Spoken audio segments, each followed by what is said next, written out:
Hello friends, today's topic is action plan number 7, which is preventing artificial avoidance of permanent establishment status, wherein we will try to understand what do you mean by permanent establishment and how entities are artificially avoiding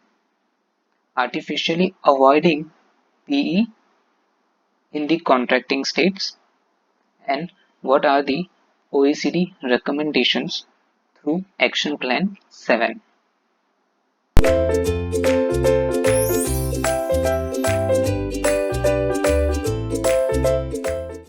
So friends, as part of BEPS Action Plan number 7, wherein it has been suggested that you should be bringing in provisions, changing the definition of changing the definition of permanent establishment in the existing treaties, wherein you should be able to artificially avoid whether you should be able to suggest measures wherein you are artificially avoiding the PE status. Meaning, let us first try to recap what is the meaning of permanent establishment. Permanent establishment is nothing but is a similar concept akin to business connection as per India domestic tax provisions section 9 subsection 1 wherein if you have any business connection, the activities will be taxed in India. If you have business connection, or as per the treaty if you have permanent establishment, then income which is attributable to the Indian operations will be subject to tax in India. For deriving PE, you should have a fixed place of business in India through which business or profession of an enterprise is wholly or partly carried on. So there is a fixed place necessary, physical presence is necessary. Accordingly, there is a concept of fixed place PE as well. There are various types of PE: fixed place PE, service PE, agency PE. So if you have a permanent establishment in a particular country, I mean in the source country, permanent establishment is to be determined in the source country, and if it is established that you have PE in the source country, then your business profits will be subject to tax in India, and that will be related to only India operations. If PE is not established, if it is concluded that the foreign company which is non-resident in India, the non-resident company does not have a PE in India, then such a business profit won't be taxable at all. I mean, obviously we have to look whether the nature of payment doesn't fall in royalty, fees for technical services, interest, dividend. If not, if it is a business profit, then nothing will be taxable in the hands of the non-resident foreign company. So there has been ongoing litigation on the concept of PE, wherein there are judicial precedents in favor of non-resident foreign company as well as not in favor of non-resident foreign company, and this has always been a point of litigation. So, and also there are several exceptions mentioned under Article 5 of the respective treaty. Article 5 of the domestic tax treaty of respective country generally defines PE and suggests exceptions to PE. One of the exceptions is maintaining goods maintaining goods in the warehouse of an Indian entity only for the purpose of storage, display, or occasional delivery of goods. And there are several other exceptions wherein if you fall under these exceptions, then you won't be qualifying, do not have a PE in the source country. So friends, how MNCs are structuring the transaction is they try to fall under the exceptions of P which are mentioned in the respective article, which are mentioned in Article 5 of the respective treaty.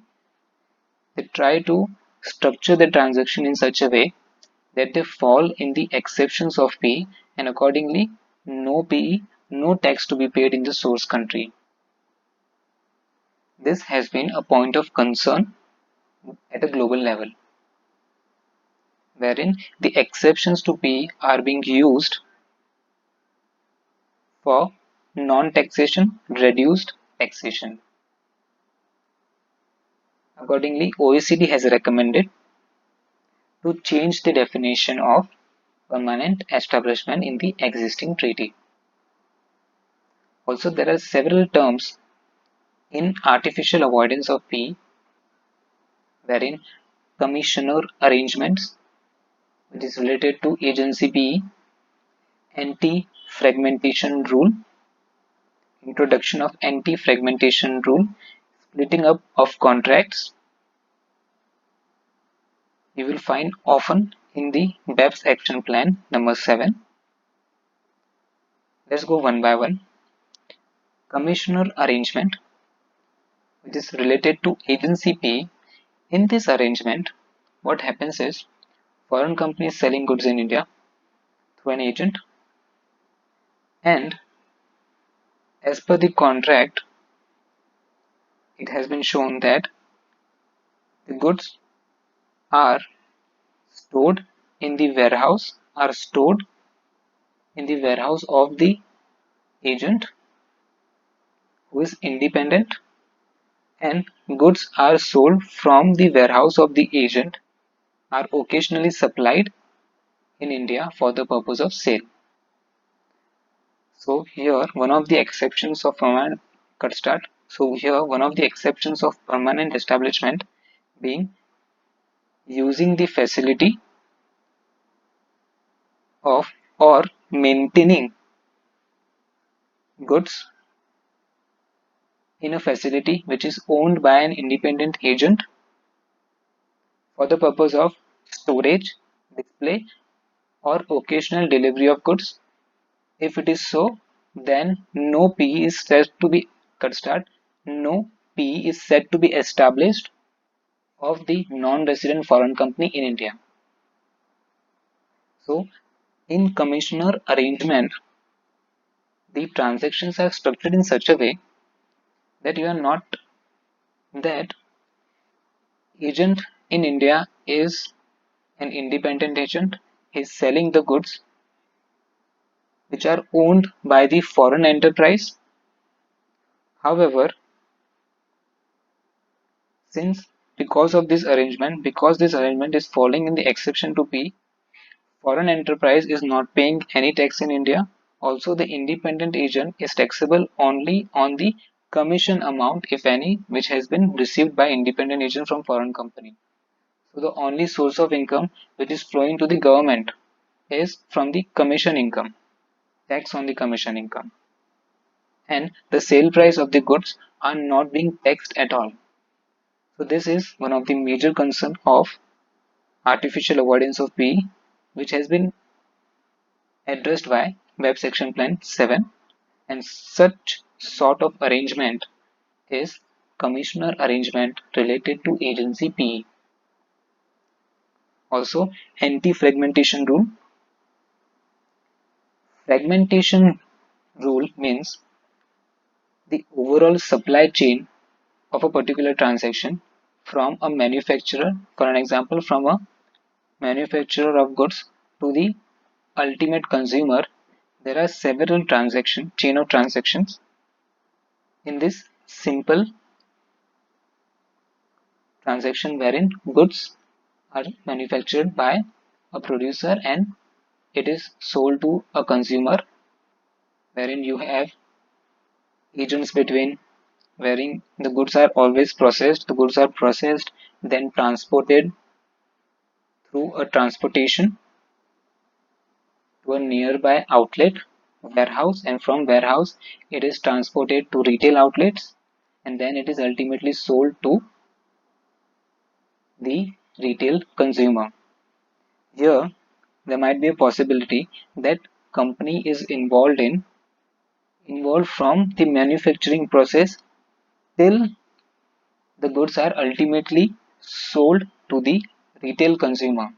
However, the supply chain is fragmented, divided in such a way that you avoid permanent establishment in the source country. So again, transactions are structured in such a way, transactions are fragmented in such a way that PE of the foreign company can be avoided in the source country. Accordingly, anti-fragmentation rule has been introduced as per BEPS Action Plan 7. So friends, on your screen, Action Plan 7, Preventing the Artificial Avoidance of PE Status report suggests changes to the definition of PE in the OECD Model Tax Convention. Changes will address following issues.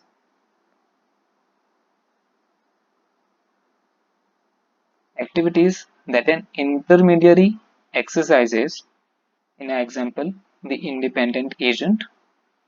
Activities that an intermediary exercises in a country are intended to result in a regular conclusion of contracts to be performed by a foreign enterprise.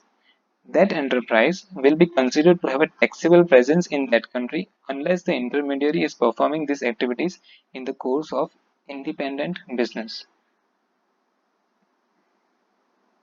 So here what they're trying to say is, if the agent is not independent, if he is dependent agent of a foreign enterprise, then transaction will be considered, will fall under agency PE, and accordingly PE of the foreign company can be established. And the only exception to agency P is the agent should not be independent agent. If he is an independent agent, then P cannot be said to be established of the foreign company in the source country.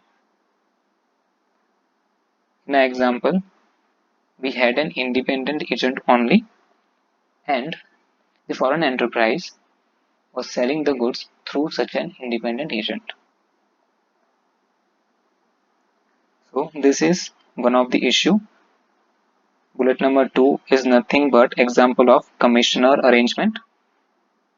The changes will also restrict the application of a number of exceptions to the definition of PE. As we had discussed, there are a number of exceptions to PE, and MNCs in the cross-border transaction are making use of such exceptions, are structuring the transactions only to use the exceptions of PE. So changes to the OECD Model Tax Convention, changes to the permanent establishment definition will result in restriction in the usage of exceptions to the PE. The changes will also restrict the application of a number of exceptions to the definition of PE to activities that are preparatory or auxiliary nature, and will ensure that it is not possible to take advantage of these exceptions by the fragmentation of a cohesive operative business into several small operations. So example of anti-fragmentation rule, wherein a particular transaction or a particular transaction is being fragmented just to avoid PE.